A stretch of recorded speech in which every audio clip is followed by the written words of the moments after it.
महापुराण की कथा कहती है यदि राहु है, केतु है, शनि है, मंगल है, बुध है, शुक्र है, शनि है, आपको कोई भी ग्रह परेशान कर रहा है, आपके जीवन में कोई ग्रह अगर अनिष्टकारी है, आपके जीवन में अगर कोई ग्रह अनिष्टता प्रदान कर रहा है, तो निवेदन है शंकर के मंदिर में जो कलश लेकर आप जाएं, जल लेकर जाएं, उस कलश में मात्र अक्षत के 2 दाने डालकर ले जाएं, मात्र 2 अक्षत के दाने। जैसे सूर्य नारायण को प्रसन्न करने के लिए अपन कुंकू डाल लेते हैं, हल्दी डाल लेते हैं जल में, या चने की दाल डाल लेते हैं जल के अंदर। सूर्य नारायण को प्रसन्न करने के लिए हमने चने की दाल डाली, कुंकू डाला, हल्दी डाली, और कभी कभी सूर्य नारायण भगवान से बहुत जरूरी काम है और वो कार्य हो ही नहीं रहा है, या तन पर कोई रोग हो गया है, तो उसको मिटाने के लिए कई बार हमने भगवान सूर्य को अर्घ देते समय सफेद फूल भी डाला है, कभी लाल फूल भी डाला है। उसी तरह भगवान शंकर से निवेदन करने के लिए, हमारी ग्रह दशा सुधारने के लिए जल के पात्र में 2 अक्षत के दाने, अक्षत भी पूर्ण अक्षत, पूर्ण अक्षत, खंडित नहीं, पूर्ण अक्षत भगवान शंकर को समर्पित करते। और बाबा भोलेनाथ को जब हम जल समर्पित करें तो राहु, केतु, मंगल, शनि, शुक्र, बृहस्पति जितने ग्रह हैं सब अनुकूल हो जाते हैं महाराज, सब अनुकूल। इतना बड़ा दर्पण जिसमें मुंह देखते हो, मुख, इतना बड़ा दर्पण लिया। अच्छा, पहले के लोग जानते नहीं है, पहले जो घरों में, आजकल तो फैशन की बंदरवाल होती है, दरवाजे पे जो बंदरवाल लोग लगाते हैं, कहीं मोती की लगा रहे, कहीं काय की लगा रहे, परंतु पहले जो बंदरवाल होती थी उस बंदरवाल में अगर कई शहरों में जैसे काशी साइड में तो आज भी जो बंदरवाल मिलती है उत्तर प्रदेश में, और चलो तो गुजरात में, तो उसमें इतने बड़े बड़े कांच लगे रहते हैं, दर्पण। उसका क्या महत्व है, उसकी मूलता क्या है?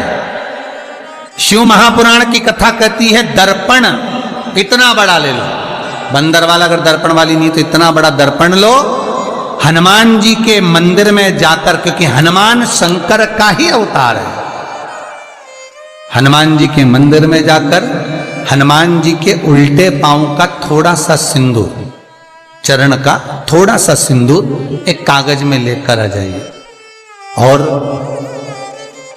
हनुमान जी के छोटे भाई, हनुमान जी 6 भाई हैं, उसमें गतिमान, हनुमान जी के छोटे भाई गतिमान का नाम लो, और गतिमान का नाम लेकर उस दर्पण पर सिंदूर से त्रिशूल बना दो, सिंदूर से त्रिशूल बनाकर उस दर्पण को घर के बाहर, दर्पण का मुख बाहर की ओर, ऐसे बाहर की ओर मुख कर कर दर्पण को घर के बाहर या दरवाजे पर, बिल्डिंग पर, ऊपर जाली में, फ्रंट में, कहीं पर भी उसको लगा दीजिए।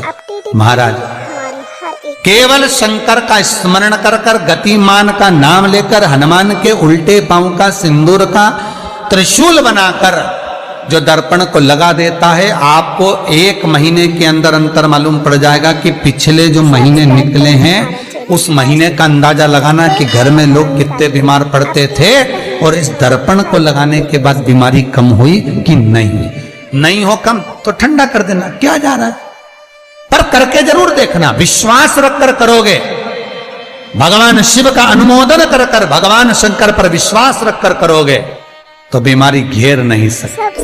अकाल मृत्यु हो मरे जो काम करे चंडाल का, काल उसका क्या बिगाड़े जो भक्त हो महाकाल का। शंकर की आराधना करने वाला, शिव का स्मरण करने वाला, शिव का निवेदन करने वाला, शिव अर्चना में डूबने वाला, शिव का अनुमोदन करने वाला कभी दुखी नहीं हो सकता। बन सके तो बेलपत्र और समी पत्र शंकर को चढ़ाना है, 5 बेलपत्र, 11 समी पत्र। बन सके 108 चावल के आखे दाने ओम नमः शिवाय जप कर शिव को समर्पित करना। महाराज दुख तकलीफ ज्यादा है, रोग बीमारी ज्यादा है, तो पानी में लाल चंदन घोलकर, लाल फूल डालकर, बेलपत्री के पेड़ के नीचे। कई लोग कहते हैं गुरुजी क्या दूध चढ़ाना जरूरी है शंकर पर? कई लोग कहते हैं गुरुजी क्या दही चढ़ाना जरूरी है शंकर पर? शहद चढ़ाना जरूरी है? घृत चढ़ाना जरूरी है? शक्कर चढ़ाना जरूरी है? शिव महापुराण की कथा कहती है 5 चीजें शंकर भगवान पर चढ़ती है। दूध अर्थात घर में लक्ष्मी की वृद्धि करता है, इसलिए चढ़ाया जाता है। दही शंकर भगवान पर इसलिए चढ़ाते हैं क्योंकि यह परिवार को जोड़ता है। जिसके परिवार में क्लेश ज्यादा होता है, जिसके परिवार में आपस में तकरार ज्यादा होता है, उसको दही जोड़ता है।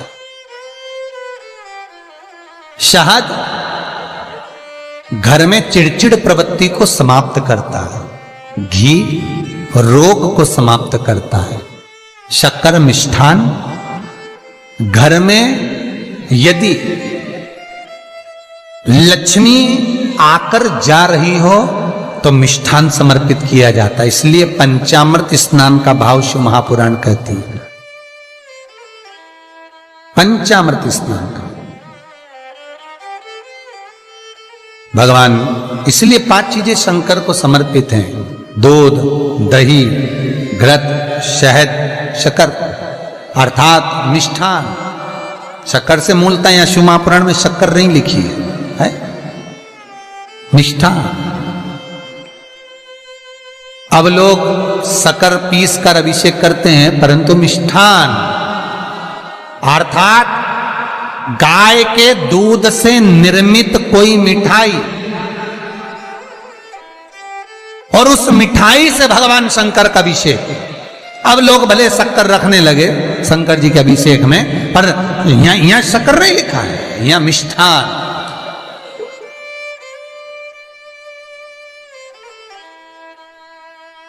हमारे यहां सहज भाषा में कहते थे उसको खांड अर्थात मीठा। भाव भगवान शंकर को समर्पित हो। वेद और शास्त्र कहते हैं कि भगवान का यदि कोई प्रसाद बनता है, जन्माष्टमी के समय पर आप भगवान के लिए पंजेरी बनाते हो, भगवान के लिए सुंदर हरीरा बनाते हो, लड्डू बनाते हो, तो भगवान के प्रसाद में गोंद नहीं डलती। ध्यान रखना, आपकी बहू का जापा हो, डिलीवरी हो तो खूब बादाम गोंद सब तल तल के खिलाओ, पर भगवान का जापा हो, भगवान का जन्मदिन हो, भगवान का जन्मोत्सव हो, राम कृष्ण का जन्मोत्सव हो, तो उसमें गोंद तलकर प्रसाद में कभी मत डालना, क्योंकि उसमें ब्राह्मण हत्या का अंश है। ब्राह्मण हत्या। और विद्वान जो ब्राह्मण होते हैं साहब, जिन्होंने शिव महापुराण की कथा या भागवत पुराण पढ़ी होती है, सुनी होती है,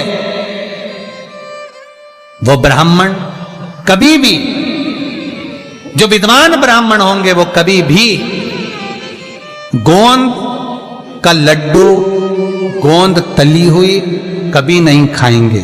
भले वो देसी घी में तले, कुछ भी तले, पर गोंद नहीं खाते, गोंद का लड्डू नहीं खाते। क्यों? क्योंकि इसमें ब्राह्मण हत्या का अंश है। प्रत्येक फोटो में लक्ष्मी विष्णु के साथ नहीं मिलेगी, प्रत्येक फोटो में लक्ष्मी गणेश और सरस्वती मिलेंगे। दीपावली पर पाना खरीद कर लाओ, दिवाली पर कागज खरीद कर लाओ, दिवाली पर फोटो खरीद कर लाइए, लक्ष्मी गणेश के साथ मिलेगी, लक्ष्मी सरस्वती के साथ मिलेगी, पर लक्ष्मी विष्णु के साथ नहीं। क्यों? किस लिए? भगवान विष्णु और लक्ष्मी का फोटो